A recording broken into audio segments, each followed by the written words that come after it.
The journey towards ensuring justice for both the accused and victims of the 2007-2008 Kenya post-election violence chaos appears to have started in earnest. This occasioned by Tuesday's announcement by ICC spokesperson Fadi Abdalah that the ICC was putting final touches towards setting up the trial chamber.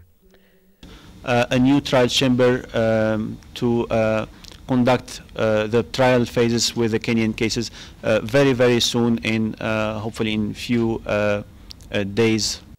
So what will this entail? Once the trial chamber will be constituted, then there is a preparatory phase that needs to be conducted under the supervision and in accordance with the decision of the judges, and that's before the opening of the trial itself. During the preparatory stages, the defense team will access all the evidence the prosecution is holding against the four: Deputy Prime Minister Uhuru Kenyatta, Eldoret North Member of Parliament William Ruto, former Public Service Head Francis Mudaura, and radio journalist Joshua Arap Sang. The defense is requesting full disclosure. This disclosure will also involve the prosecution revealing its witnesses and their testimonies, including a timetable on how they will appear before the court. Now, in the folds of their testimonies lies a warning. Article 70 of the Rome Statute spells out that the ICC can charge a witness who is deemed to have given false information and testimonies, and as such individuals would be jailed for a period not exceeding 5 years. This extends to organizations or any other persons that could have encouraged the witness to give their statements to the ICC. Authority to decide who... The ICC spokesperson, who was speaking during an ICC workshop in Nairobi, said the disclosure period could take several months, during which the Ocampo Four will not be required to be physically present in court. However, once this period is done, then the date will be set, in which case the accused will appear before the chamber.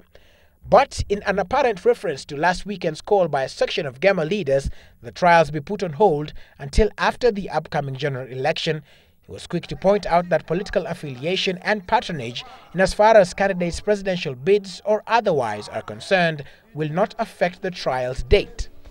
Any political consideration, any requests or declarations or showing political support for the accused cannot be considered by the judges, because it's not submitted on a legal argument, on a factual basis. The only way the proceedings can stop from this stage is if the appeals lodged by the defense teams on ICC's jurisdiction goes their way. The Ocampo Four are presumed innocent until proven guilty. However, should they be found guilty, then the judges may order reparations for the victims.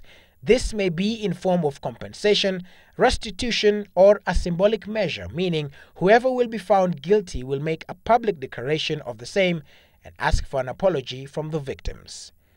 Willis Raburu, Citizen Live at 9.